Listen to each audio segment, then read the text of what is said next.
And then he said, can I call you every day? And I said, go ahead and call me and I'll tell you when it's too much. And then he said, can I send you flowers? I said, absolutely, you can send me flowers. And I was like, okay, that wasn't on my list, but it should have been.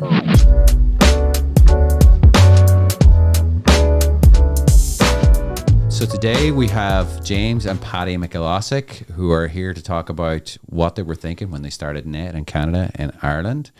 And they're just an amazing couple that we're just so blessed to know. They really are great friends. And I hope you enjoy the conversation. Welcome, guys. Thank you. Thank you. Very nice to be here. Yeah, it's an honor. Lovely to have you here. We've kind of been doing this thing where we've been going over to Canada nearly every year. We probably had a kid serving with Net Canada, but we always love it.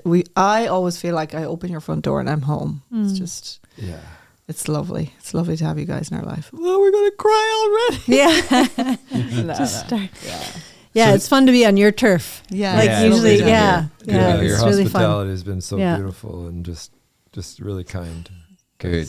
Good. It's like us coming home here too. Yeah, it is. Oh, thank you. Feels like it is. It's a nice place of rest and relaxation. Good. Yeah. So Sheena, getting into it, what questions do you have for James and Pati? I don't have any lined up.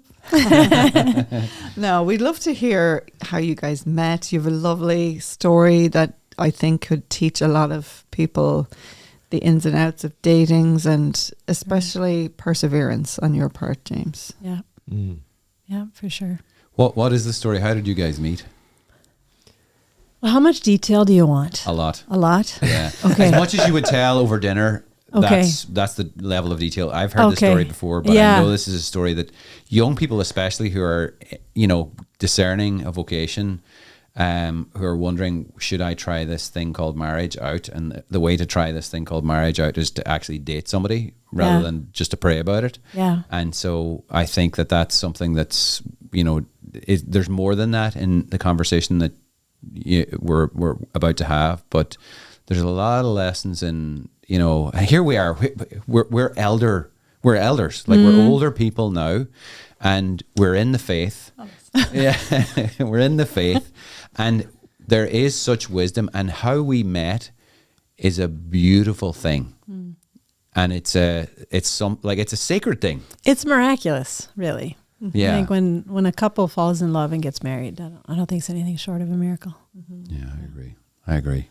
So how did it go? How did you meet? Yeah, so I was working for a group called St. Paul's Outreach in St. Paul, Minnesota. And James had just gotten off the road with Net USA. So it was, what year? 1989. Yeah. 89. So, and I had a dear friend, Monica Hall. And she is an amazing cook also, like you, Sheena. And we were going up to her folks' place and just to spend a weekend. And she had brought all this food. Anyway, I was so excited to be eating her food and just out in the woods and whatever. So it was that Friday night. And we were kind of settling in for the evening. And then north central Minnesota. All of a sudden at the door, there's these two big men, James and then Monica's brother, Mike. They had also come up for the weekend. So I had hunt. We were hunting women or hunting. No, that was just Game. an extra bonus game. And I was decked out in my camouflage bow hunting outfit, and Mike was too. And and I had heard about this Canadian lumberjack, is what people called him. They said there's a lumberjack who's come to be on Net staff, and I had actually heard about his smile. People were like, he's got this big smile. And so I was like, this is who they're talking about. And he came to the door. But I was so disappointed, actually, because I was like, they're going to eat all her food. And we did. I was like, she's here to cook for me. Mike's bigger Not than for me. them. He's 250 pounds. I'm 200 pounds. And Holy dang. Yeah. You're one big dude, James. Yeah. So anyway, that's how we met. And that was my reaction to James, was just like, oh, this is that guy. And what a disappointment, because he's going to eat all Monica's food. So I don't know if you want to give your part of how that moment was for you. Yeah, when we opened the door and we were already hunting that day, And so we were coming back. We didn't know they were coming. And then it was just like, oh. And then I saw Pat. I was like, oh, she is gorgeous.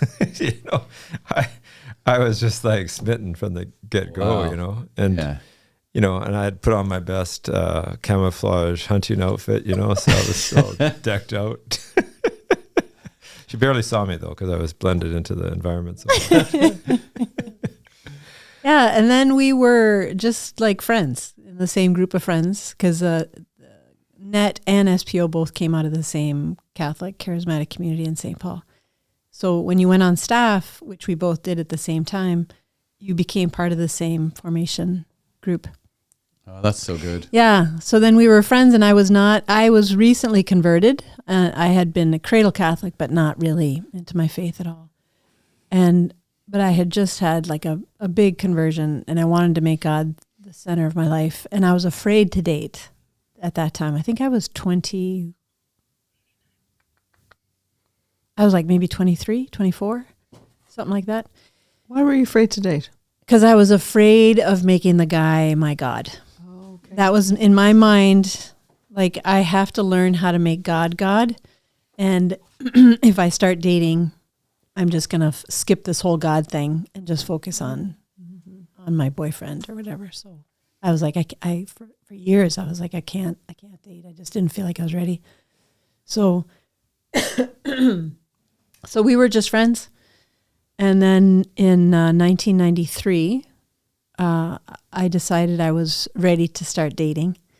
So in the community, the way it worked at the time, anyway, complicated, but I dated a few guys, maybe 4 guys or something, and said no. Not at the same time. Not at the same time, no. One after another. And I'd make myself give them 3 dates because I just couldn't, nobody, it was like, I'd rather be hanging out with my brother. Like I'd rather there was nothing there. That's a good way to put it. Even though they're amazing guys. Amazing guys. And then James was the last one of that kind of series. And so we went out, and I gave him three tries. He asked me out, and so we had a blast. We went dancing, country western dancing, and I felt very free with him, but just not interested. So I'm talking a lot. Did you want to add anything? Go ahead. You're doing great. Okay. Man. So then after the third date, I was like, okay, I'll just let him know this isn't going anywhere.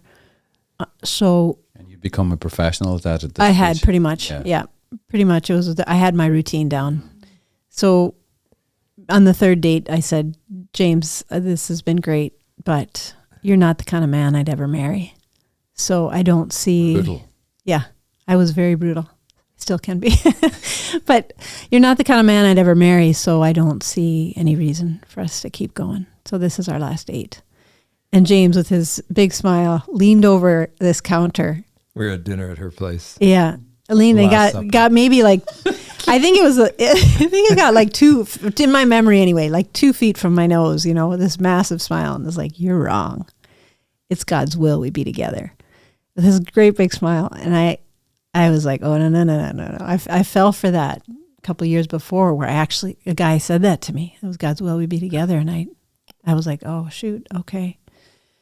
But this time I was like, I've not fallen for that one. And so I said, well, if it's God's will, he'll tell me to. So I'm not going out again. And that was it. And then I was 28 by then. And I went home and wept. Did you? Yes, absolutely. Heartbroken. Mm-hmm. Yes, heartbroken. Mm-hmm. Yeah. Wow. And somehow I knew that. I knew that you loved me. Like I knew I was breaking your heart. Yeah. Different than any of the other guys I had dated, I knew that. Did you care that you were breaking his heart? I mean, I felt it felt bad, but I didn't care. Did I care I was breaking his heart? I guess I didn't. I guess I felt like that sucks. Yeah. But what am I going to do about it? Yeah, it's not your problem. Yeah. So then I was 28, and then I pretty much just despaired at that point. I was like, I don't think I'm capable of falling in love because it would have happened by now. Wow. And they're 28. 28, yeah. Yeah. And there was never there was never a shortage of guys being interested in me. That wasn't the issue. It was just me being interested in them. Yeah.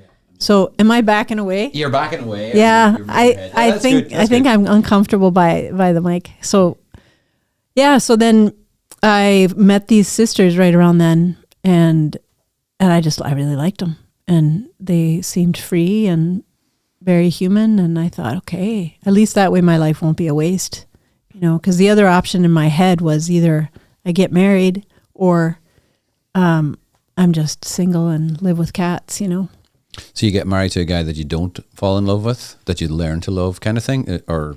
Well, no, I didn't want to do that either. So okay. I was like, I didn't want to marry somebody I wasn't in love with, and I didn't want to live all by myself for the rest of my life. So then it was like, well, if I become a sister, then at least I'll be doing something worthwhile with my life. And that was kind of my decision. So I entered, and then I was a sister for 6.5 years, and that's a whole nother story. Carmelites, then they were Religious Sisters of Mercy. Okay. Yeah. Wow. From Alma, Michigan. And then when I left, it was in December of 2000, and I was 34 by that time. And I was 38. Yeah. 38. Yeah. Were you still in love with her? Well, we're getting to that. Yeah. Spoiler alert. 6.5 years on. Continued. 6.5 years on. Is the flame still alive? Yeah. Yeah. So 6.5 years on. And so then I had kind of decided, like, I'm probably not going to marry by now. And I was totally content. I was just fine, being single for the rest of my life and living with my parents. And yeah. So it was all, I was very content. And then I had coffee with a friend of mine. Her name is Meg.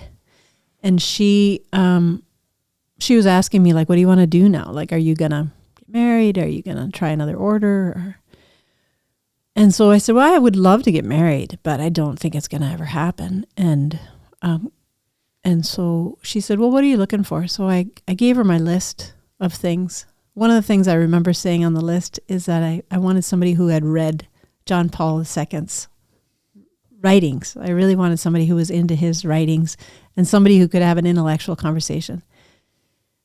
And then she said, well, have you thought about James Mikulasik? And I literally laughed. I was like, did you hear anything I just said? Like, intellectual. I was like, Meg, are you even listening? She's like, Patty, I don't think He's a logger. You never really gave him a chance. I was like, I think I did. I think Meg had been my supervisor on net. So we got to know each other very well. She knew him, yeah. Very well. Yeah. Yeah.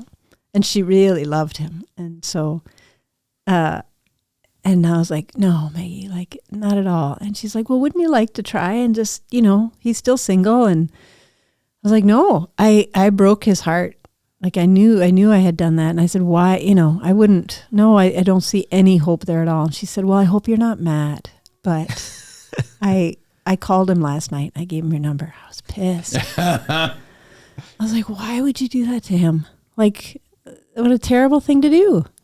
And she's like, well, I just never thought you gave him a chance. And anyway, so I thought, oh, a little bit, I'm a big girl. He's a big boy. Like, if he calls, we'll deal with it. And yeah. Gosh, I didn't know this part of the story. I'm just and thinking, this is so good. Like, nowadays, that would be A1 class interfering, right? Meg interfering.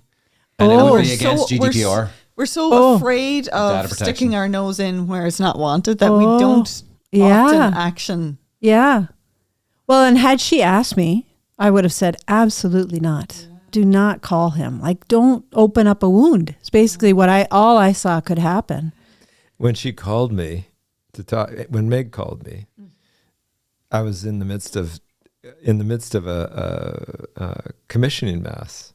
I think it was commissioning, or was it the end? It was the end of the year. Yeah. End of the year. So end of the mission year. Spring. You were the director of Net Canada. Yes, it was a spring, yeah. It was a spring, so it was the Thanksgiving mass. And I had all these people around. Like, it wasn't in the mass, but it was just before. And I get this call on my cell phone. I'm like, I have no idea who this is. I answer saying, hi, James, this is Meg. And I was like, Meg? Meg Mindrup? And she's like, yes. And I says, Meg, I haven't talked to you in 10 years.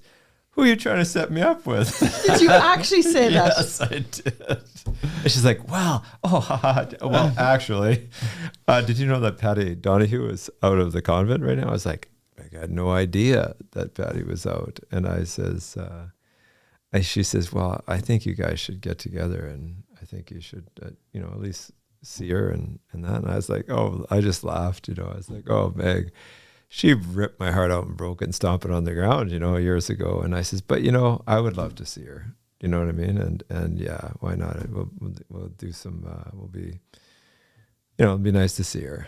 Yeah. And so she says, do you want her number? I says, yeah, I'm going down to St. Paul anyways in the next few weeks. And to meet with Mark Bertram. And yeah, I'd love her number. I'll give her a call and see if we can hang out. And yeah. So he came down for like a long weekend. And as soon as I heard his voice on the phone when he called me, it was like the fear sort of went away. And I thought, oh, he's just an old friend. Like, this will be fine.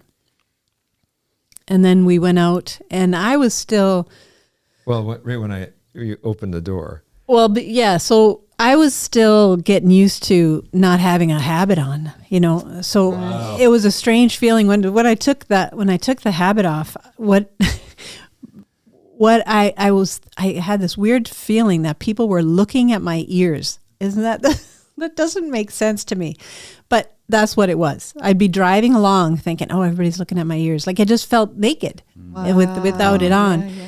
So I was still in that space. And so dating somebody was just, it's like I had been through a divorce in a lot of ways. But you'd not taken final vows. No, I left just before, but it was still. Yeah. Oh, 6 years. Yeah. 6.5 years. Yeah. The half was important. Half. So, yeah. So then James came and we went out on that Friday night, and then we went out on the Saturday night. And then he asked me, can I take you out tomorrow? Which would have been Sunday. And I was like, I don't think I can handle that. Like, that's too much for me. I'll let you know. Call me tomorrow and I'll let you know. So he called me and I said, no, I can't today. But you can call me tomorrow and we'll see about Monday. Maybe I can. I don't even know what it was. It was just like all too overwhelming, I guess. So he was like, okay, well, he called me Monday. And I was like, yeah, I think I can see you tonight. So we went out. And I don't remember what we did that night, but... It was the infamous third date, though. It was? That's true. Wow. First date in the second round, but the third date overall. No, third date of the second round. Oh, the second round. Yeah, that's true. Wow. I don't think I ever put that together. Yeah, that's the first thing I thought of. Is it? Yes. Gosh, there was my habit, just 3 clicking strikes. into... Yeah. Yeah, that was interesting. So that's what happened. The third date, what happened was we had a very nice time, and then he's driving me back to my parents' place. And he basically starts to profess his love. It's going to make me cry. Please cry. Yeah.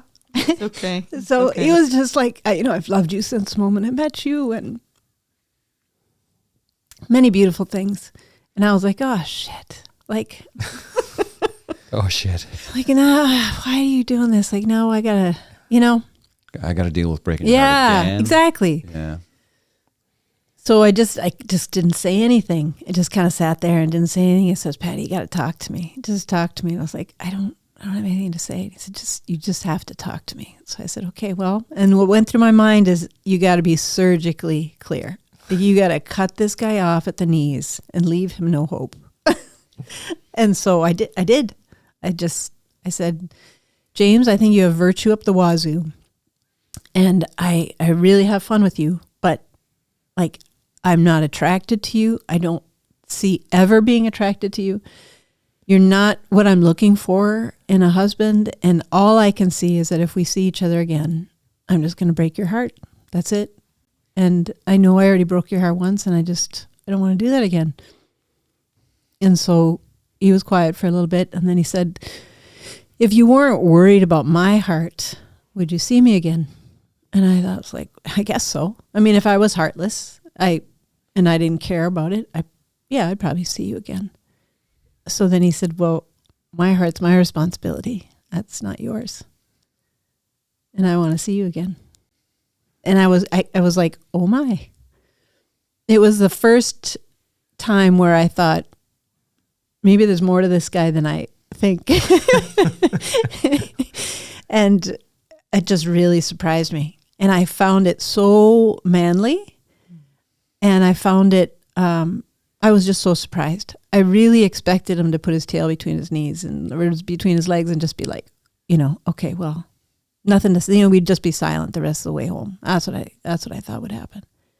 And then that would just be it, I couldn't believe that after what I said, he was willing to keep pursuing and say he was willing to have his heart broken, which is, I just was like, okay. Sucker for punishment. But what sacrificial love. Sacrificial love. Willing to sacrifice. Yeah, I don't know if we should interfere at this stage. You guys have your own story. If we ask questions, is that going to interfere? Or do you want to keep going? Whatever you want to do. Yeah, no, keep going. Yeah. Keep going. I'd say keep going when we got to your place. Okay. So then I was just kind of stunned and impressed. I think I was duly impressed.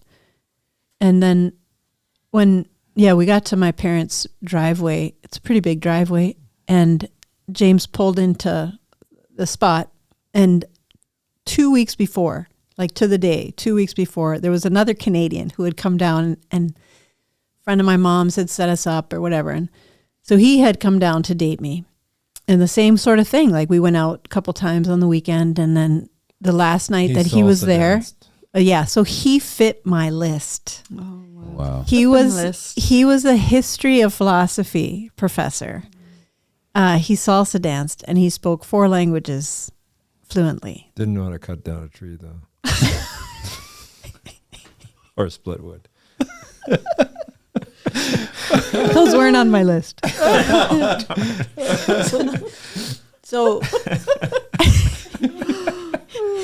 So anyway, when he dropped me off at the same spot on the driveway, and I'm about to get out, and I was like, he didn't say anything about like what's next. So I said, so are we going to call or write? And he was quiet for a second, and then he said, well, you've got my number. Like as if I was supposed to call him. And I went in the house and I ripped up his number and I threw it away. So I was like, I didn't know how much I would dislike that. This is the first guy. Yes. I'm sorry. I'm glad you clarified. Yes. This is the first Canadian guy 2 weeks before. Yes. Gosh, you get around. I know. Like a lot. Yeah, like, oh, she's good looking. Yeah, you're good looking. She's a nice person. Yeah. Like a lot of guys were pursuing you. Yeah. I don't understand it. Tell you the truth. I really don't. I never have. Yeah, I'm married. Okay. I've you're never, a good-looking woman. You've got a great personality. Leave it there. Yeah. Yeah. So but he wasn't pursuing. Like he said, so he basically said to me, with your heart. I don't know what he was doing, but that was so clear to me that I just was like, rip. That's not how you do it. Yeah. I don't want anything to do with you. Like that was clear. Never an ill wind that doesn't blow good for someone, eh? Mm-hmm. Because this is what happens. He drops me off in the same exact spot in the driveway. And for some reason, I was just like aware of that. Like it sort of opened up a little like, oh, this just happened 2 weeks ago. And then he said, can I call you every day? And I said, I don't think I could handle every day, but go ahead and call me and I'll tell you when it's too much. And then he said, can I send you flowers? I said, absolutely. You can send me flowers. and then I went in the house and I was like, okay, that wasn't on my list, but it should have been. Like, that's what I want. Like that, just after I cut him off at the knees, he comes back with, can I call you every day? How do you? I was like, I didn't even know I wanted that until it happened. And so there were, I don't want to interfere. No, go ahead, interfere. You're talking about, you tried to cut him off at the knees and his answer was so impressive. As a man, I'm impressed by your answer. Oh. My heart is my responsibility. Mm-hmm. Like not yours. You followed it with, my responsibility, not yours. We've heard so much about this list at this table. You know, about people having like, this is what I wanted in a husband. I had a list. Did you? Yeah, my list was I want Patty. No, your list. We're being serious. No, your list was funnier than that. Was it? Yeah, remember you told Margaret Utek Oh my gosh. Oh my God. that he wanted. Yes, she asked Margaret him, "What are Utek, you looking for in a woman?" This supervi- was years before. Supervisor. We supervised together. We're in an airplane, and she asked me, James, what are you looking for in a woman? I was like, oh man, okay, well, she's got to have good teeth and good childbearing hips and faith. Terrible. There you go. And she just lost it. I was like, no, that's not it. Get back to the office, and all the girls come up with their toothbrushes and so their toothbrushes at the office. For the phone. Oh my Yeah. yeah. Oh yeah. Just for it was just funny. That was my list was But you were going to say something, Sheena, about the list. I just like I think that there's a lot of learning in the experience of couples who've been on here. It was Thomas and Genevieve. I was trying to remember who it was. And Genevieve talked about her list. And, you know, a lot of potential guys can be dismissed by women who really feel they have a vocation to marriage because they don't match the list. Yeah. You know, and it's usually a conventional list. It's secular. It's not really opening yourself up to, okay, well, God, what do you want for me here? You know, what, you know me better than my list, and being open. And I'm reminded of Jack and Claire, who got married. They were on the same team. He was attracted to her. She wasn't attracted to him. I don't want to tell their story because we'll have them on at some stage. But Jack, she was being invited out on dates by a lot of regular guys who she wasn't attracted to. They didn't have faith. And here's this faithful guy she's not attracted to that she thought, you know what, I'll try him out. He's like, he likes me. He's a good guy. Why don't I date him? And they're married, you know? And it's just to see them together is inspiring. It's beautiful. I'd love to hear a little bit of like, where were you at during all this, James? And how did you get the gumption to keep going? Let's see. Well, I think I was in love with her since I saw her, you know, and I really prayed a lot about it. And I prayed a lot. Like I had a good prayer life and went on silent retreats all the time. And I knew, and I had a good spiritual director. And he was telling me to, James, date. And I was dating a few other ladies, really beautiful ladies too. But my heart was always seemed to be, nothing quite the same as Patty, you know. And I was just really, she was worth the pursuit.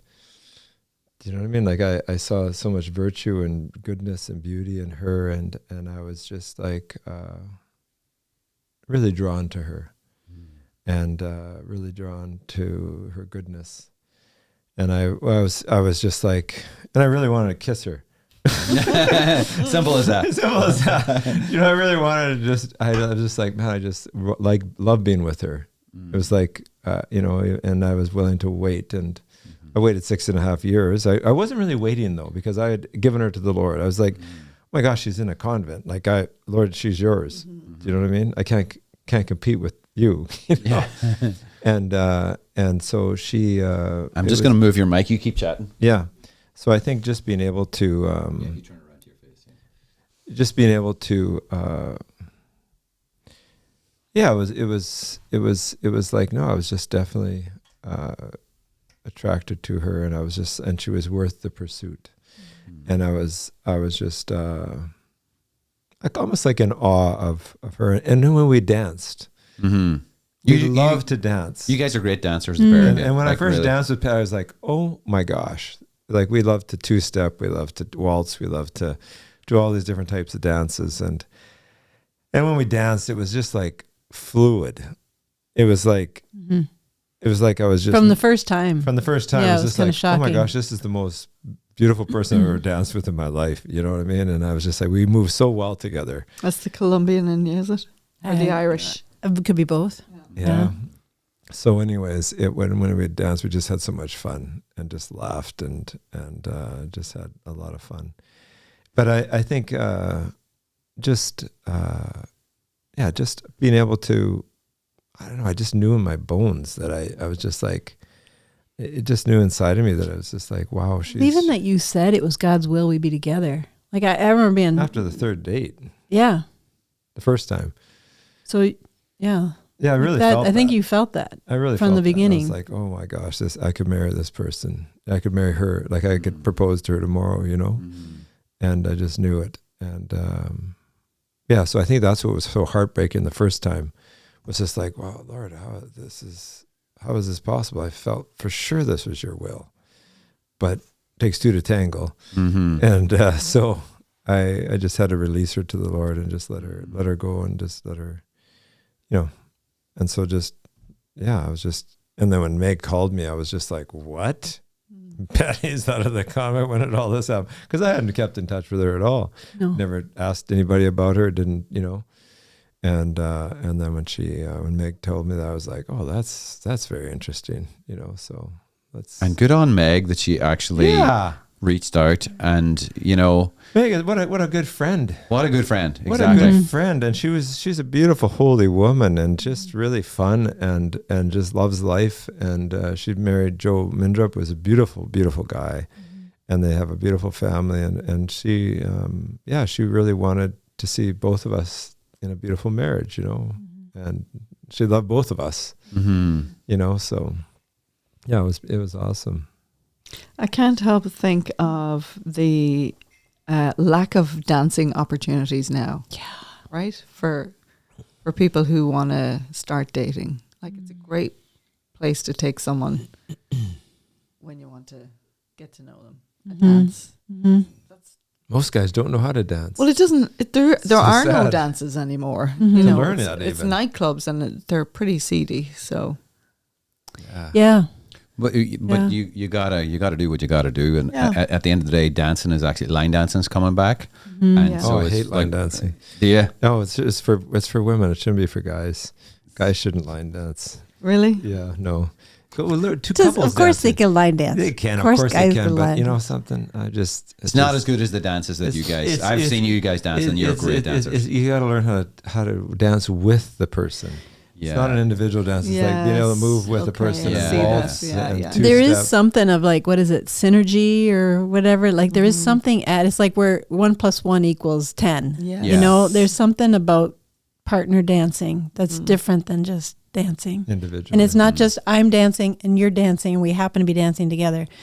It's like somehow something else happens and there's a whole different, it's like, I don't know how to describe it, but it's so much fun. We're taking jiving lessons. Okay, Very that's good. right. Yeah. You were Great. saying that. And that's a good place to do it. Yeah. To learn how to dance. exactly. That is, Exactly. I have to say we had so much fun. It was great, really so good. much fun. I didn't want to go at all. I was like, but we had a great time. Great. And time. then weddings. That's where we started dancing, was at the different weddings. Wedding dances. In the community we were part of there. And it was just like, man, it was just a lot of fun. But we danced with everybody. You know what I mean? Like it was just like this really big fun dancing party. But I think that's a beautiful thing. So I want to ask you a question about, so you started NET in Canada. We haven't finished the dating. Have you not? Is there more to that? Oh, that's enough, hon. No, I think they need to hear the whole thing. Yeah, go for it. Go for it. Go for it. How much time do we have? Well, I'm conscious that Mike has a meeting in an hour, and we got to get him out of there. And I want you to tell the story of particularly NET Ireland. Why don't you tell it, and then we'll go back to our story. Okay, after. that's a good idea. Yeah. So you answer Tony's, and then yeah. Go ahead. So NET Canada, how did that start? NET Canada. What is NET, first of all? NET stands for National Evangelization Teams. It's a Catholic youth evangelization ministry where we train young adults and 18 to 30 years old in evangelization, how to evangelize. They go through a 5 to 6 week training.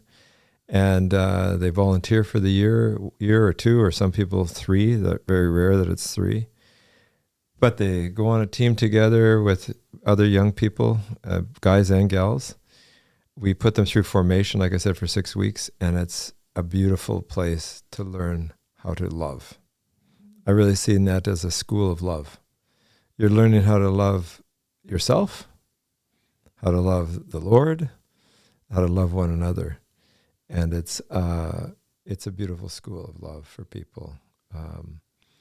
And I see it as a beautiful preparation for any vocation, because it is teaching you how to love. And it's about relationships.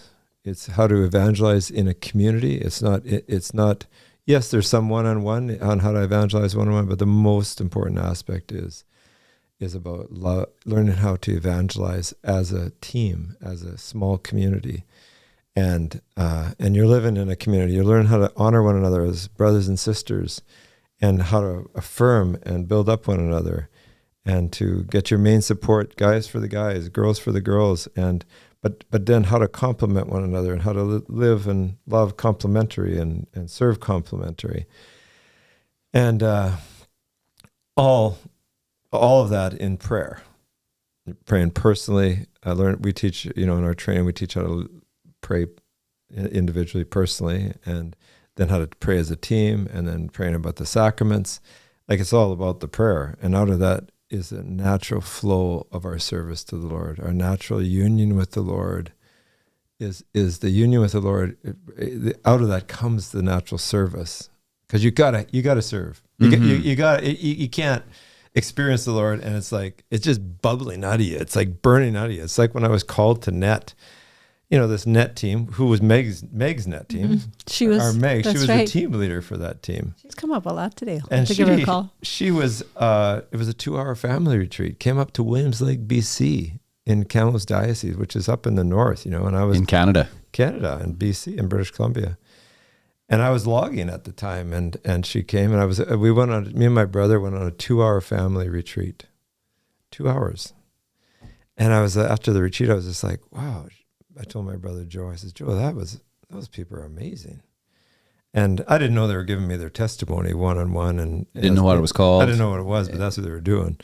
And I was just like, wow, I think I'd like to do that someday. And then about 2 or 3 years later, I was able to.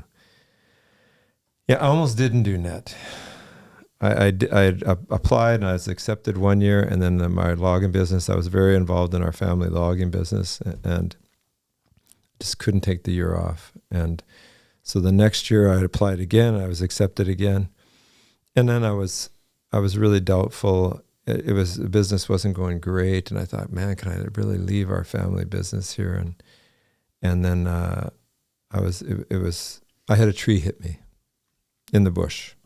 I was falling timber at the time, one of the most dangerous jobs you can do in the world. And I loved it, though. I was falling trees. And this tree came down, this widowmaker came down and hit me.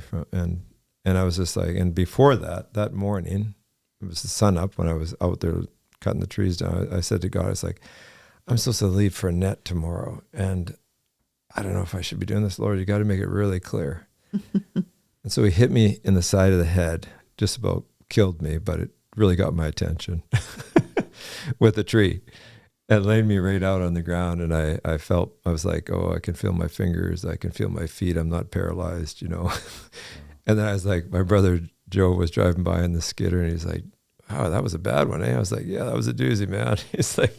I was like, Joe, I got to get out of here. I got to go and do what I think God's want me to do, And so that's when I went down to Net USA.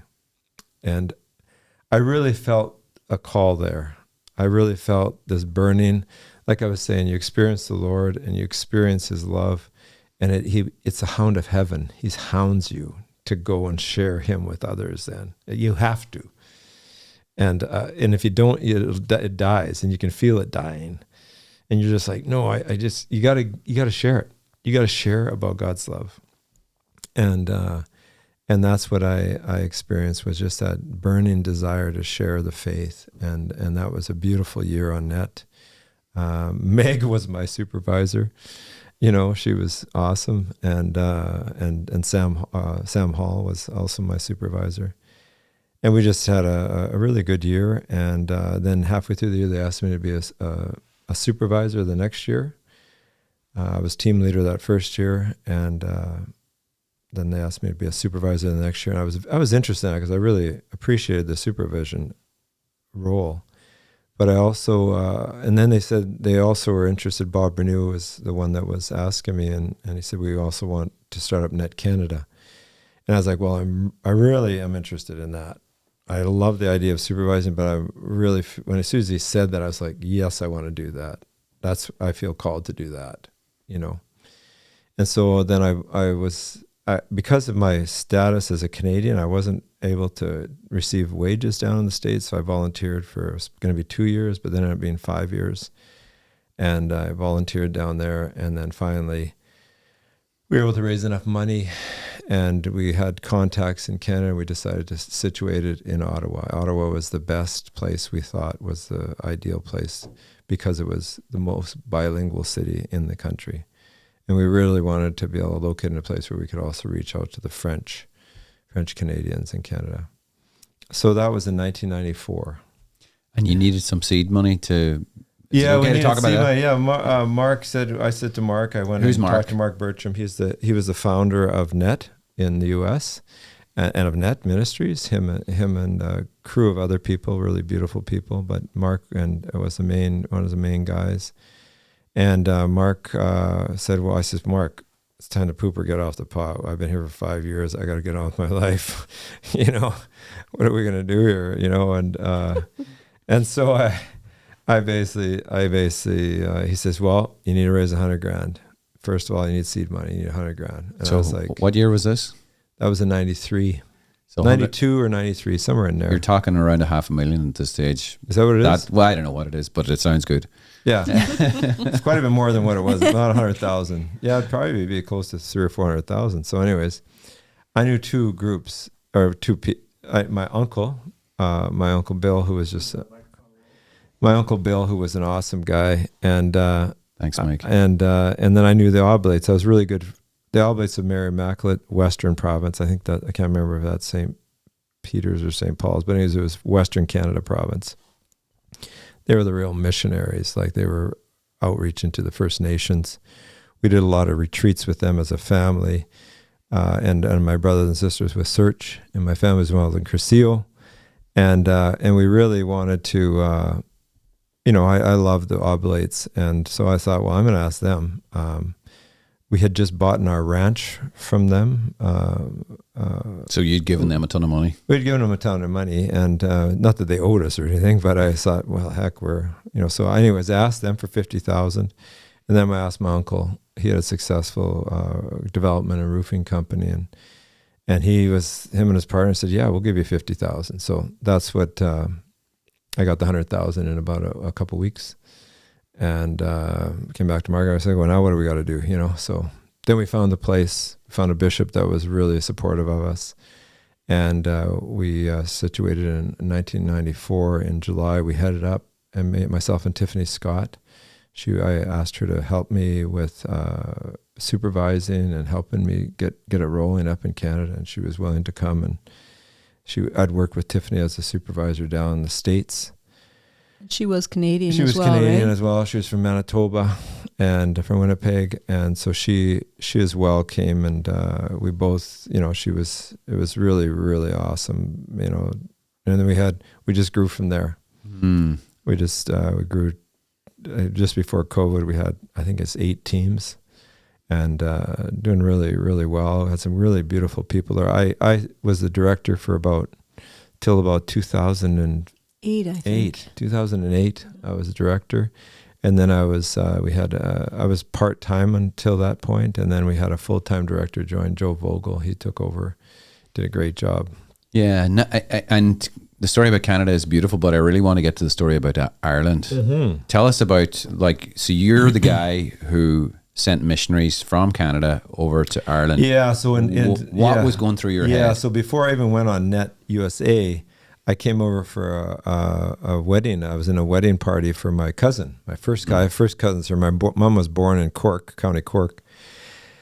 And so I was in a wedding with my cousin. I was the best man in his wedding party. So I came over, and at that time I was just so impressed because all the Irish went to. There was we went to Mass on the Sunday. The place was packed, standing room only. The Mass was only 20 minutes long, but but it's because I think part of it was because they had so many masses, and so everybody went to Mass. And that was 1985 or 86, I think it was.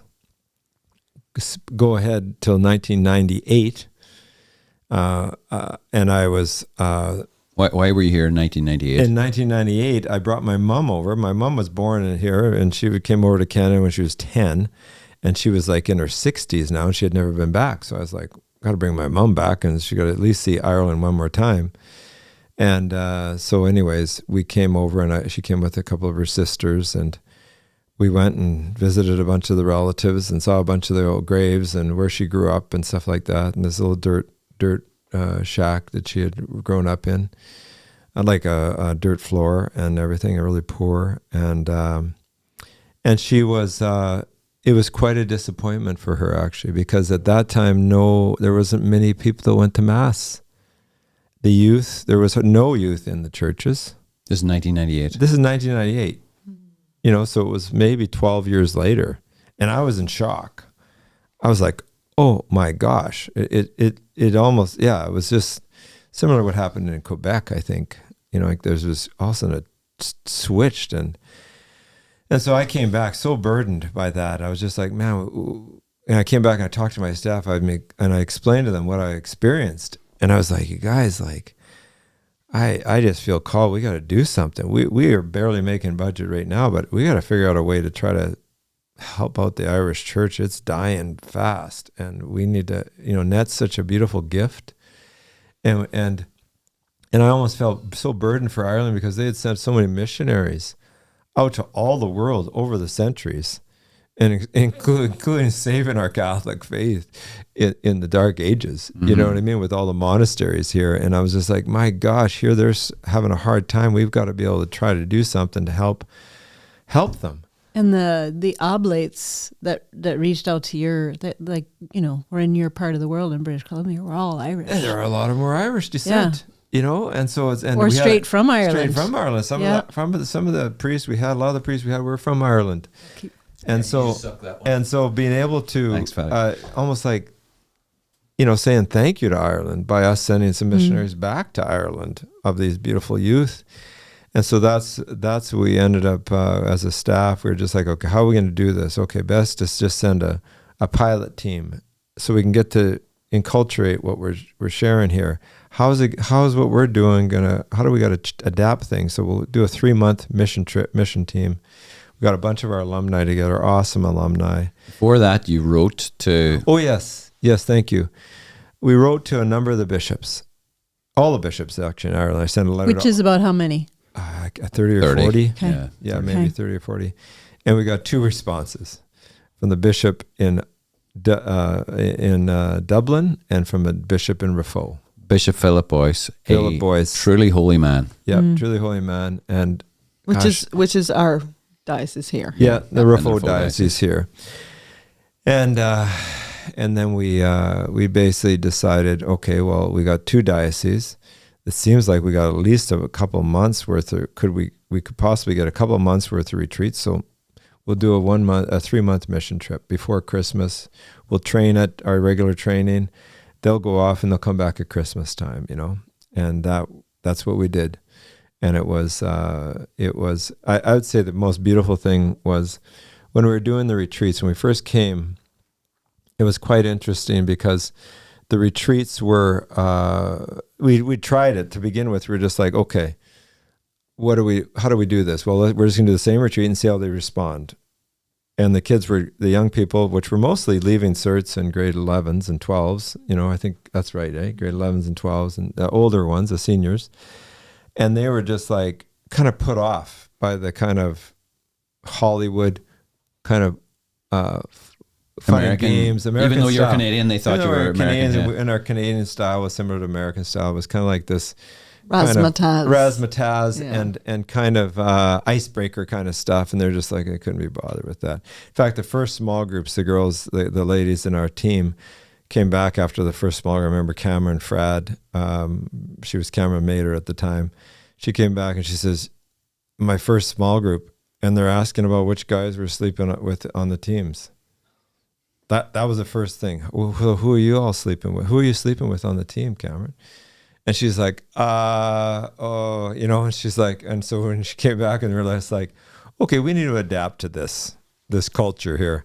So like, you want to talk about sex?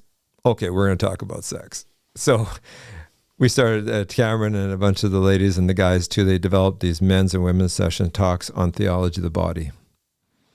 And we started giving these theology of the body talks in our men's and women's sessions on retreats. And the kids were just like, why hasn't anybody told us this stuff? This is so good. Like they were open and it was truth. Mm-hmm. And they were just like, oh my gosh, this is beautiful. Like what, you know what I mean?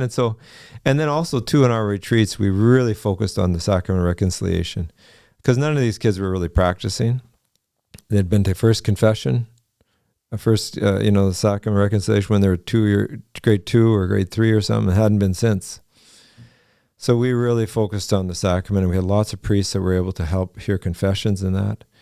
And it was just absolutely beautiful because the kids were lining up to go to confession at the end of our retreats. During our prayer ministry, we always have prayer ministry at the end of our retreats. And they would be having confessions then too. The buses had to wait 1 and 2 hours in most retreats for the kids to be able to finish going to confession because they didn't want to leave. And then these kids the young people would be going in, giving their confessions, and they'd be coming out weeping. They were so touched by this beautiful sacrament, And then at the end of the retreat, the priests would be coming out. They would be weeping. See, at that time we came here, there was a bunch of the scandals had really been rocking the church. And there was a lot of fear of the priests with the kids and the kids with the priests. And it's kind of like, it's almost like all the priests were painted as being pedophiles. And it's just like, no. We really felt like we were a bridge. And that was a nice bridge, beautiful bridge to take away that fear.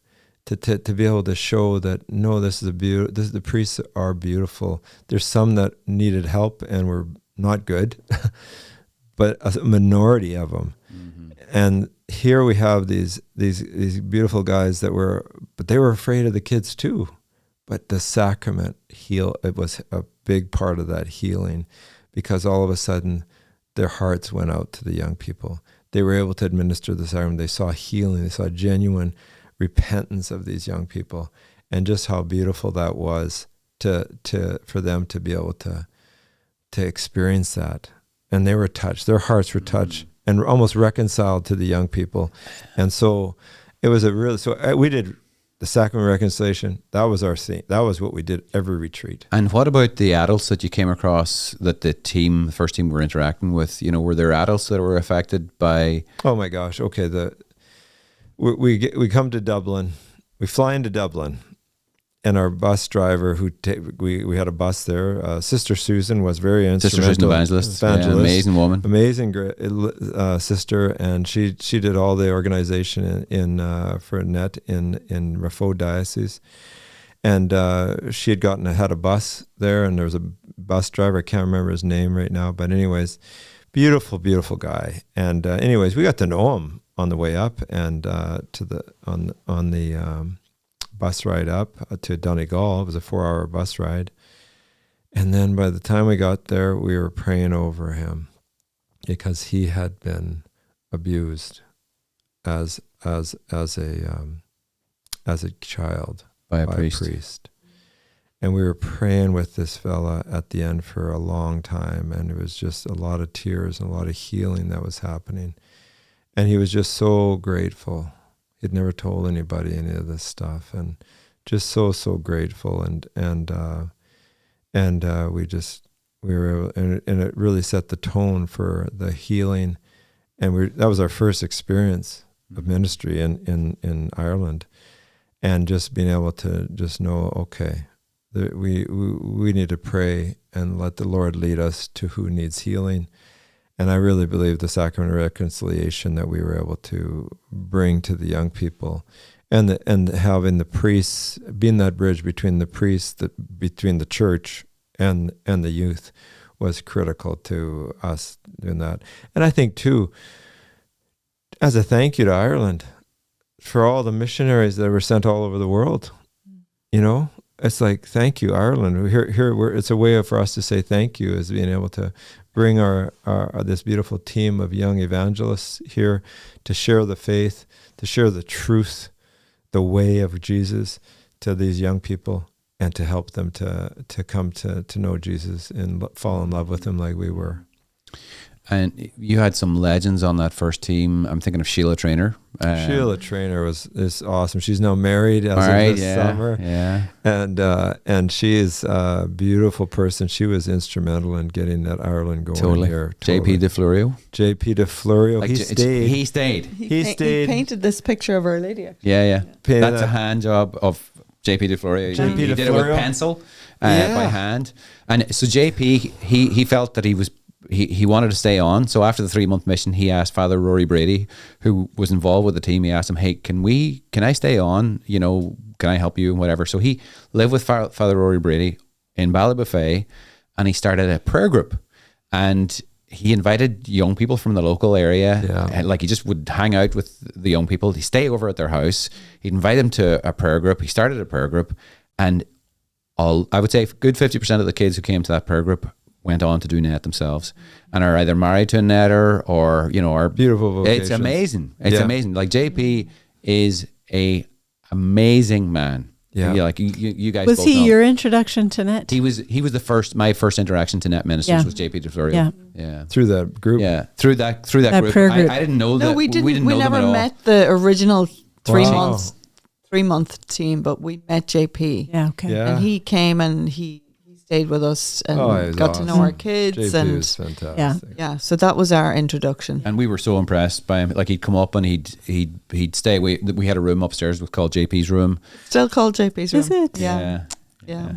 And a lot of the local kids that were older than our kids, then quite a few of them, like the McGloins, they went and they did net, and there was a magnificent youth group going. Must have been 30 kids. Gosh. Kathy O'Hara had a lot to do with that as well. Yeah. It was an amazing time. Yeah, it was time. It was the spark that needed to light the whole thing up. Yeah. And he said to us, you guys should really think about hosting netters when they come into town. We're like, what are you talking about? We didn't even know what that meant. Yeah. And he's like, so whenever a team is going around the country giving retreats, they need a place to stay. And he said, you just put them up for a couple of nights and feed them. And we're like, okay, yeah, we can do that. And that was it. That was the start. Once we started hosting, we just started falling in love with net. And then Sheila came over as the first Irish. I'm going to emphasize the host families. That is the hidden gem of our ministry.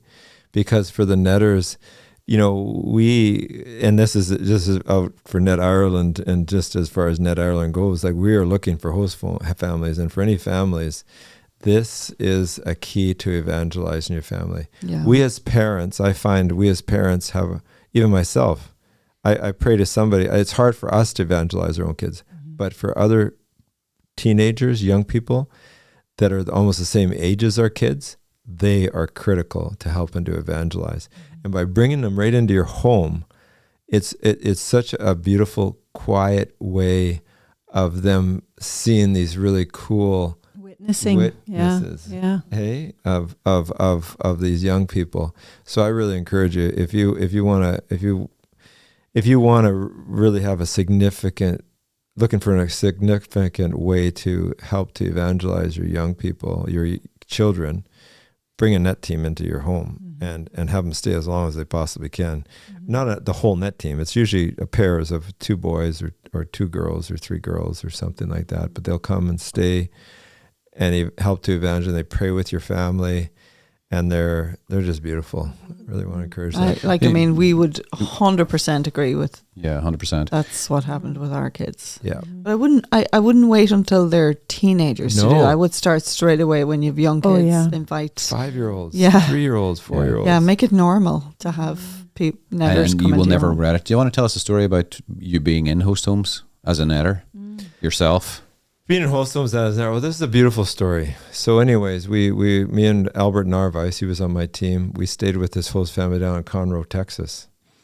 And we came in there, and I won't say their names just to keep them private, but we came in, we stayed with this family, beautiful family, but I could tell there was some real negativity, and the older daughter was pretty negative.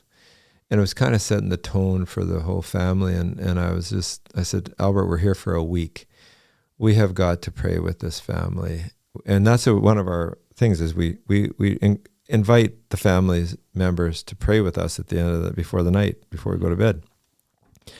So we invited this family, and we're like, hey, we say a prayer, and it's very simple. We go around and we say what we're grateful for from the Lord for the day, and then we finish with an Our Father, and then that's it, And so that's what we did. We invited the family to come. The parents were like, oh yeah, let's gather all. And the kids were kind of like, I want to do this, But we sure enough, we were able to persevere in it, and the kids.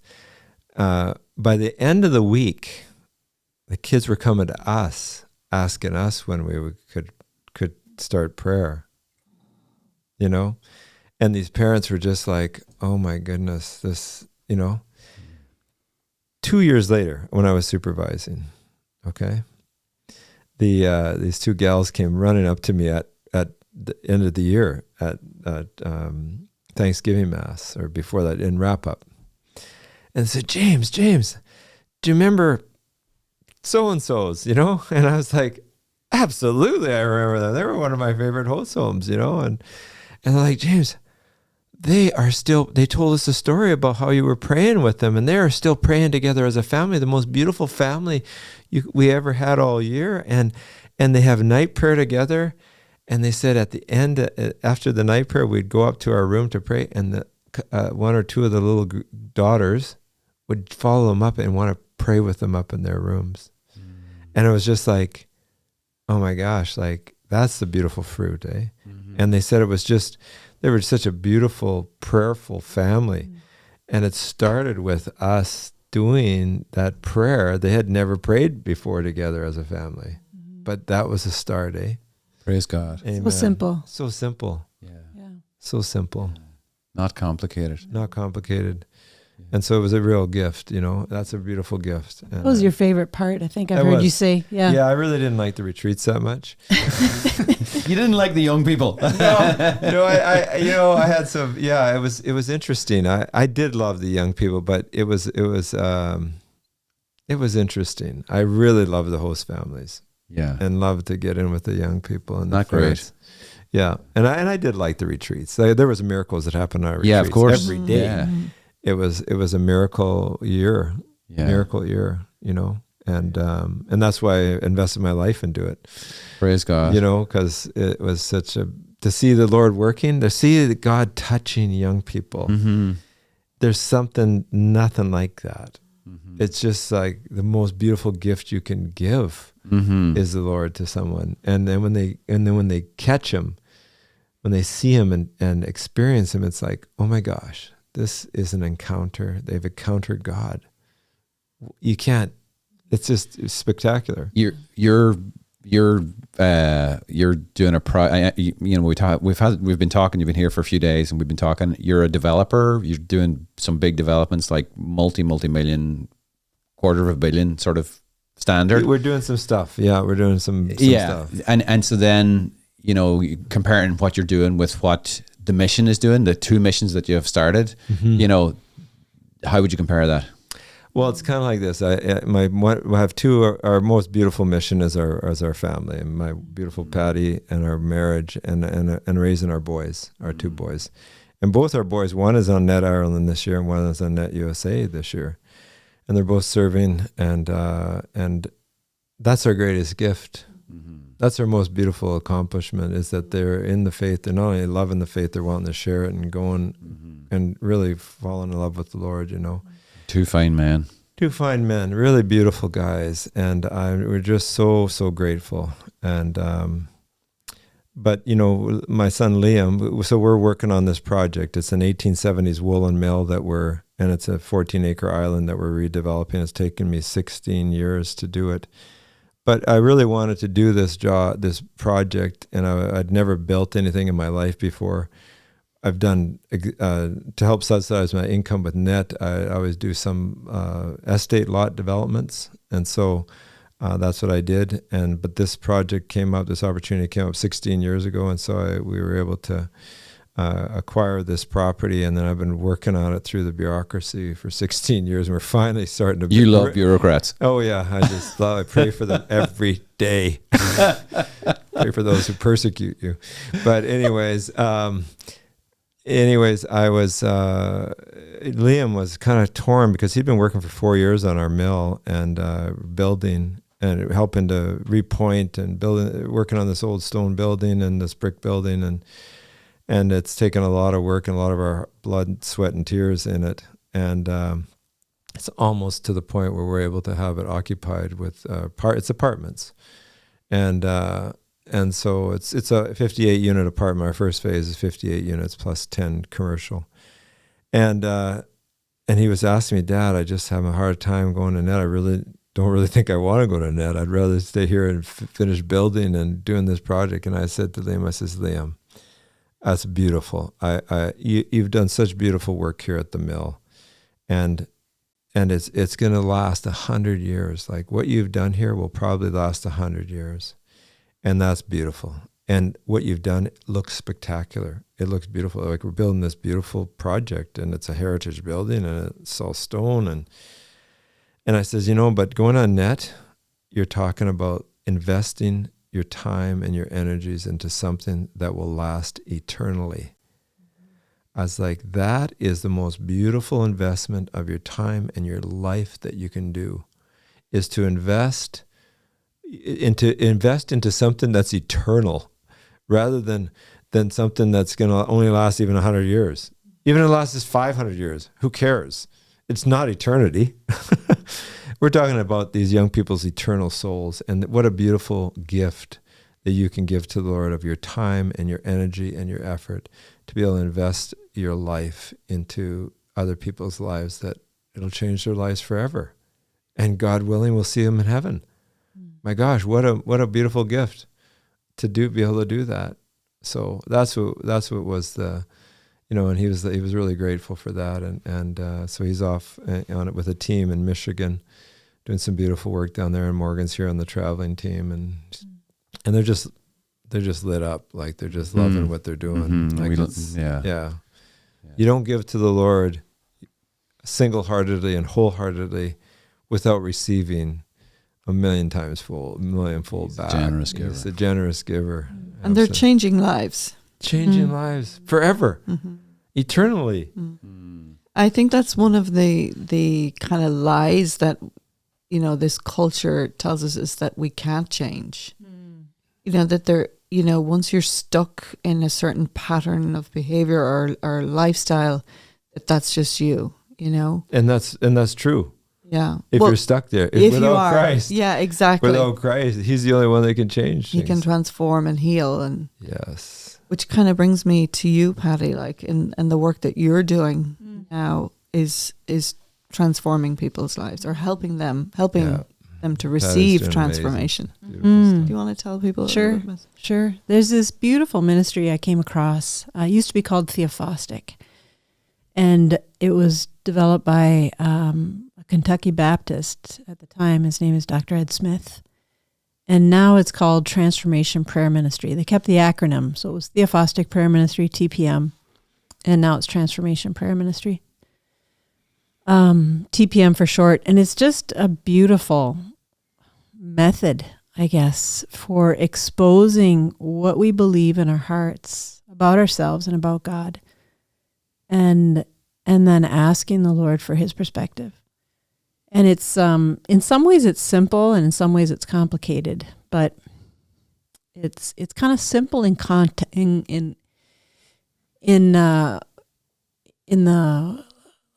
gosh, I can't think of the word. It starts with C.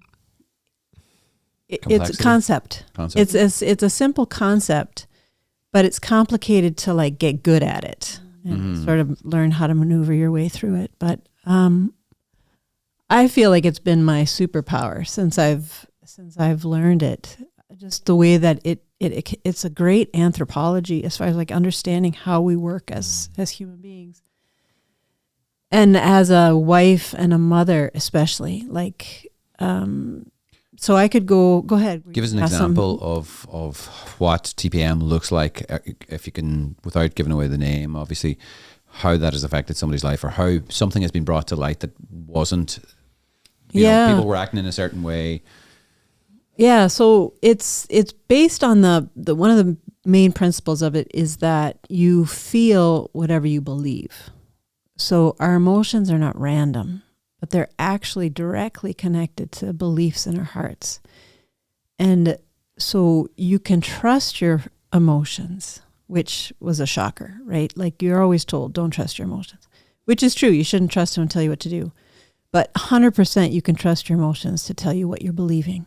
And just that, right? And then, so the emotions are actually a good thing because they can expose what I'm believing in my heart. So the example that's coming to my mind is myself. I've never liked cooking, and dinner time, especially when the boys were younger, was just like the hell hour. You know, when I had to, James might be late, or even if he was around, it didn't matter. It was just the thought that, okay, I have to put dinner on, and everything would annoy me. You know, the noise would annoy me. Everything was just, it was just a terrible time. And obviously, but I did it every day. It wasn't like I wouldn't do it, but I did it begrudgingly. And, you know, people kind of knew to stay clear of the kitchen. If I was, you just like tiptoe through the kitchen, then go away because mom's in a bad mood. And when I learned Theophostic, I was like, okay, let's see if I can get at this, because it didn't make any sense to me. And so I did. I kind of just focused on how I felt. And this is basically the process. So you connect whatever it is you're feeling, and then you allow memories, which will naturally come up through the process of association. Like this is all just straight psychology. If you focus on what you're feeling, memories will come to mind. That's how we're wired. And then in the memory, you focus again on how you feel. And then you ask, why do I feel that way? What am I believing that's making me feel this emotion? And then you keep circling with those, and you come to, it's phenomenal, but you always come to something about yourself.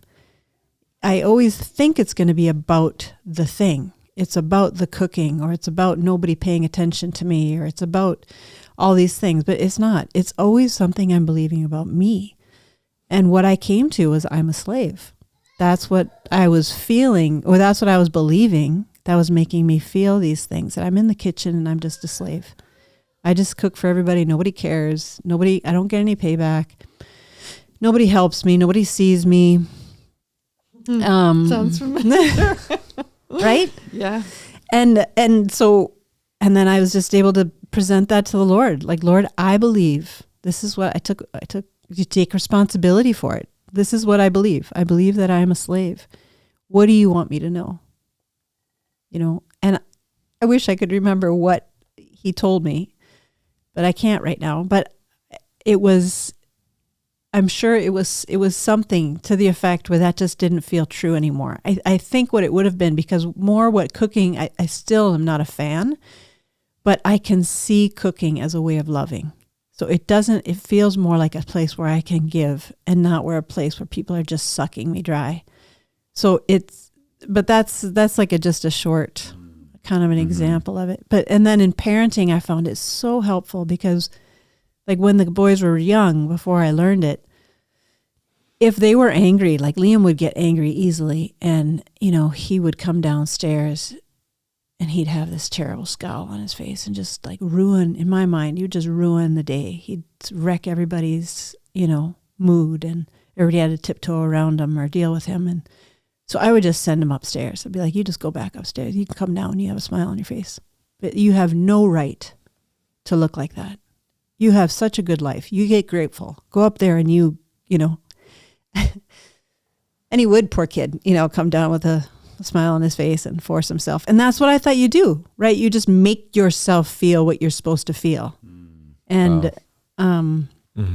that's the goal, right? The whole fact, faith, feeling thing. The facts are this, you get your faith behind that, and then your feelings follow. And I just thought I sucked at doing it because I could never make it happen, but I would pretend, you know. And so then this was like, such a relief to look and say, okay, you're angry because you believe something. So I know I can do something with that now. I don't have to shut it down, which is what I used to have to do. And he had big emotions. Even his happiness to me, I had to shut down because it was just too much. Too happy. Yeah. Yeah. Things would break, you know, when he was happy. So I was like, no, calm down, settle down, you know. And it was always trying to push him down, make him smaller, you know. And then it was such a gift to feel like, okay, I can do something with your anger. I don't have to just shut it off.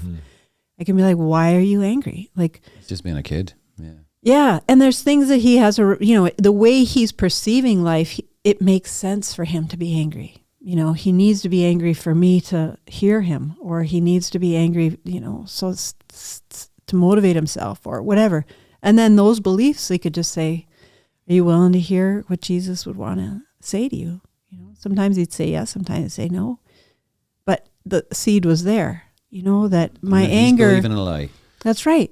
That my anger is not just because I'm bad or whatever, but I'm angry because it makes sense that I have a reason because I believe this thing. And then, you know, in the moments of softness, when he would say, yeah, I do want to hear, the Lord was always faithful and just, you know, would give him a perspective. It's just, it's phenomenal.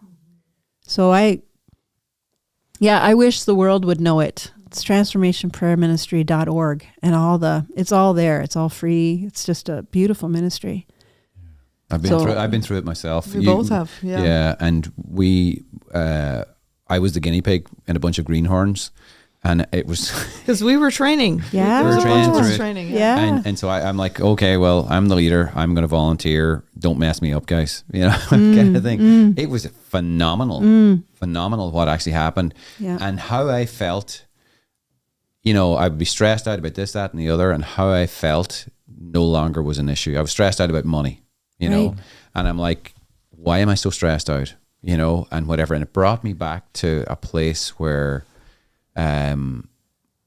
was a source of a lie way back when I was like 6 or 7 years old, and I was, you know, I had my tonsils out, and it went on from there. You know, my uncle who, you know, anyway, Sheena's nudged me under the table, don't say too much, but it was just like, I felt disrespected in a moment that actually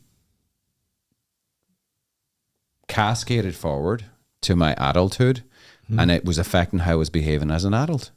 And so it was like, there was no abuse or anything. It was just, you know, it was just something that was said that was, you know, not addressed. And I began to believe a lie as a child that I wasn't aware of, but that was affecting how I was behaving as an adult. And it was affecting how I was not treating my wife, but it was affecting how I was stressing out about different things, you know. I have a question for you that I didn't, that it just occurred to me just now. So here you are, you're a very strong man, you're a very manly man. Here you are, you're a very womanly woman. How do you guys manage your relationship in terms of equality?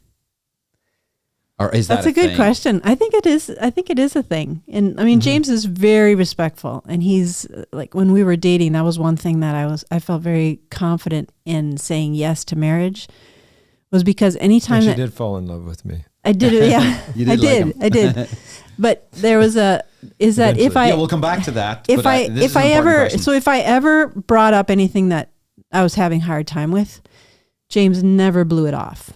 Like, it was always taken seriously. You know, if I was, whatever it was, you know, I have a hard time with this or that, or, you know, I'm feeling this way or that way. He would always listen, and where we would end up was always better than where we started. You know, so it's very painful. Even though it's painful. And I actually credited then, now too, but especially then, I credited Ned for that, because he had learned how like most men, if I would cry, they just get really uncomfortable, and would like try and shut it down or fix it or, whereas James didn't do that at all. He didn't try and shut me down or he didn't get uncomfortable. He just he could handle my emotion in a way that was, again, very manly. Just wait, let me cry, let me be wherever I was, and then respond. So I knew that's one thing. I think he's just very good at, he doesn't get defensive, and I can say hard things and he doesn't, sometimes get a little defensive maybe, but not bad at all. No. So I think there's areas, the place where I think it is a bit difficult is areas of finance, because that's an area where I came into the marriage knowing probably negative amounts of, like, I knew nothing. I didn't know what a mortgage was. I didn't know anything. And James's world is, business. So early on, any financial decision was pretty much 100% him. And if I had an opinion, it wasn't very well taken, because James pretty much just like, you don't know anything, like your opinion doesn't count. And pretty much said that, So with time now, I've come to understand that world a lot more. But I think my opinion, and you do value my opinion, but I think it is an area where it is unequal. We're still working on it. Yeah, James will say he wants it to be a decision made together, but when it comes to something financial, it's still pretty much you. And part of that is I am phlegmatic to the core, and so it's very hard for me to. Yeah. So if there's a point where he has a strong opinion about something, it's very easy for me to just back away. Like that's the normal, is for me to just, it's not that he asks me to back away. He'd be happy for me to fight, but I'm the one who's like, I'm just going to let it be. Yeah. I'll just go. I'll just let him do what he wants to do. And the reason I ask this question is because I've been scarred by, the feminist wave 3. Okay, that women are of course women are as good as men. Of course women are equal to men, but it's kind of like third wave feminism. Let's not get into that because that's overcomplicating it. Do you think your relationship is equal? Do you think your marriage is equal? Yeah. Yeah. Mm-hmm. Yeah. And do you think that there are areas where one person is stronger than the other person and they carry the other person, and then like Pati carries James in certain areas of your relationship, and you balance each other out. Yeah. So would you say that you're equal in your marriage? Yeah, I think if you don't feel like you're equal. This is I don't think I don't think I think of that. Yeah. I don't. But go ahead. What interested in what you'd say? We pray personally together every morning, as much as we possibly can. Side by side, we pray. We pray, and I think that's a key thing. And we also pray the rosary together. Mm-hmm. I think that's a key thing, is to be able to pray together as a couple. That's the glue. Mm-hmm. That's the cement that keeps our relationship together and keeps us pointed toward God in the center. Like Patty's ring. When I got her ring, you have your ring there. Yeah. Yes. So when I got it, I was like, oh no, God is the big diamond. He's the one in the center, and then us two are on each side, but it's three. Yeah. It's Trinitarian, but it's also the three of us, and Christ is in the center. Well, how do you make Christ in the center of your marriage?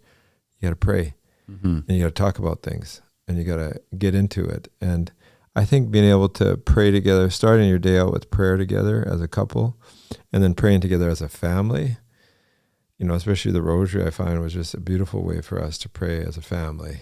And we didn't start with the whole rosary. The boys were young, and too young. Just like one decade. Okay, then let's add another one. And then as we grew up, we were able to add a decade, But just to be committed to that. But I think and the whole submission thing too, I think we're into mutual submission. Yeah. Yeah. It's not, I'm the head of the household and Patty needs to follow my lead. No. It's like being able to talk about everything and trying to come to where we're both. Yeah, and I think there's not enough teaching on that, because we hear snippets and we latch on to, Christians, particularly Christians, talking about the man must be the spiritual head of the household, and he might be, but he's laying his life down for his bride, for his family, for his wife, for his kids. It's mutual. It's mutual, and and we're growing in that. Wouldn't you say, Sheena? I think every couple's growing in it all the time. It's constant. Yeah, and I think when James was saying with the rosary, I think that is a place that I would say, I see the equality is that we're equal in mission, in a sense. Like, we both really want our family to be faithful and united, and we both really want our boys to be holy. Yeah. And they are good men. Good men. You guys have done and are doing a great job. Here's us sitting opposite you. We've got 5 minutes because Mike has to go to a meeting. So I'm just conscious of that. Yeah. But also, you're a couple we look up to, and also mutually. Yeah. Well, I don't. Yeah. Thank you for that. I'll take that. We should take that. But you're a couple that we find a home in, and there are very, very, very few people that we can we're not on with you guys, and we can receive what you are giving, which is love, with a what would you say to that, Sheena? Yeah, I think down through the years, initially there was a bit of awe, because there's Iron Man, there's Elastigirl, and you're, you guys are a tiny bit older than us, and you've you started net, and we're just. But I love how through the years I don't feel like that anymore. I feel like we're just walking together, and it's we're there for each other. Yeah, amen. Absolutely. And we were talking about this earlier about being in relationship with people, that if you're trying to make people like you, forget it. You just have to be yourself. And once you're yourself, then you become beautiful. Yeah. Honesty. Yeah. What does the Lord do in our lives? We got a minute each. What's he doing in our life? So at the end of each podcast, we ask people, is there something that you've read or through your prayer time, or something you're journeying with specifically at this point in your life that the Lord's trying to communicate with you, or that you're, journeying with personally? I can go first. Go first. Yeah. So I was recently at confession. I was telling you about this the other day, Patty, and I was complaining about something to the priest, and he then said to me, sometimes something that really bothers you is a mirror being held up to you to kind of take a good look at yourself, and I left, thinking about that and taking it to prayer, and honestly, within a day of him saying that to me, I caught myself doing the exact same thing that I had complained to him about in confession. Literally the exact same thing. So I feel like I'm on this self-awareness journey of trying to be better.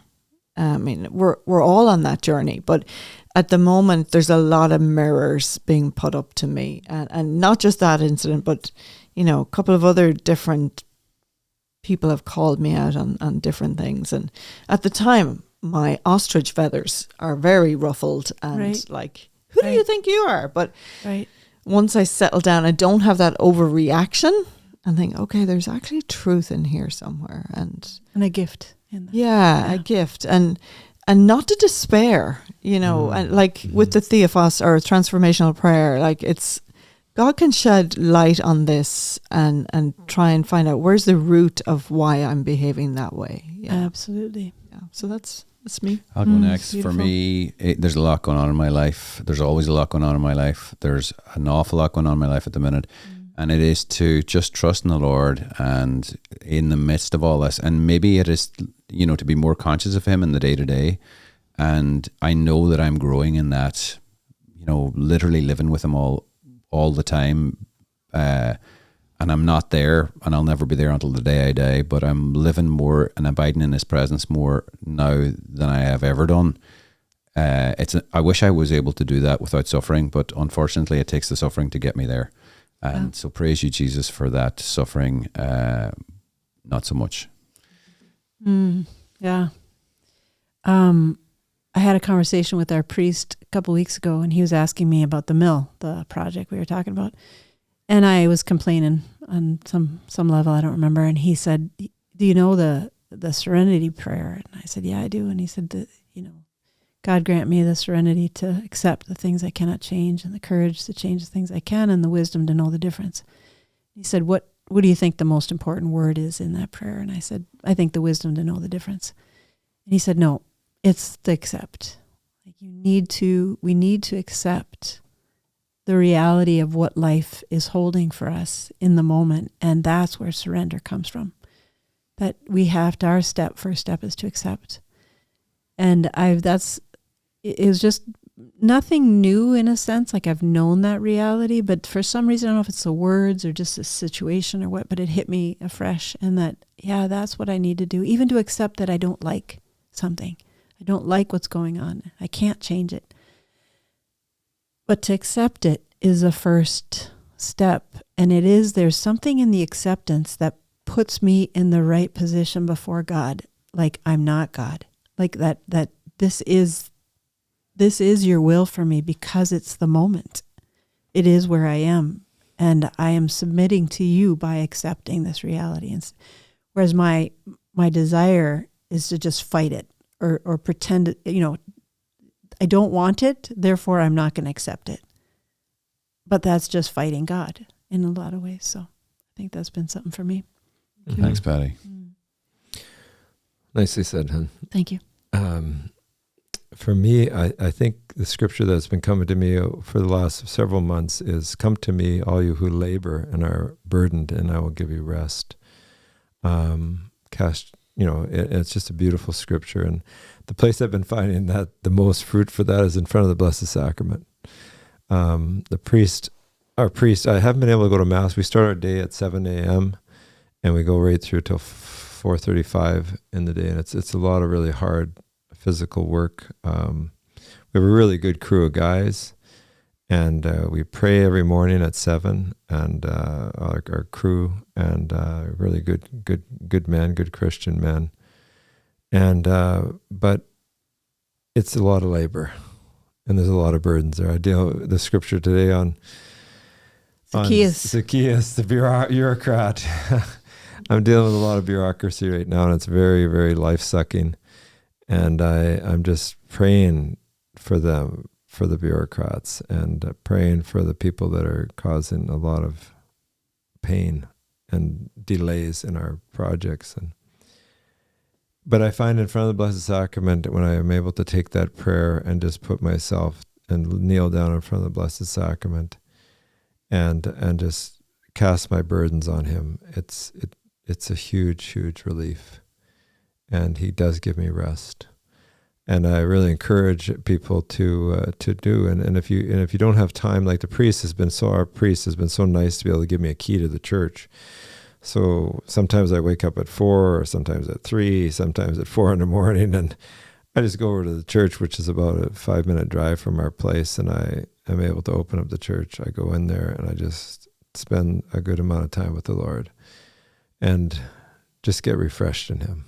And to not, and then to be able to continue praying with Patty and having personal prayer and stuff. I think prayer is the key to our life, to our marriage, to our family, and being able to pray together and seek the Lord in the midst of that. And I really encourage couples to, if you're not praying together, start praying together. Mm-hmm. And all the saints had a devotion to Our Lady, and there's something to that. So if you don't have a devotion to Our Lady, get one. Go get you some. Yeah, get you some. And she's beautiful, and she will protect your family. I think that's a key thing too, is that she's the queen of spiritual warfare, and she's a veil of protection she'll bring over your family.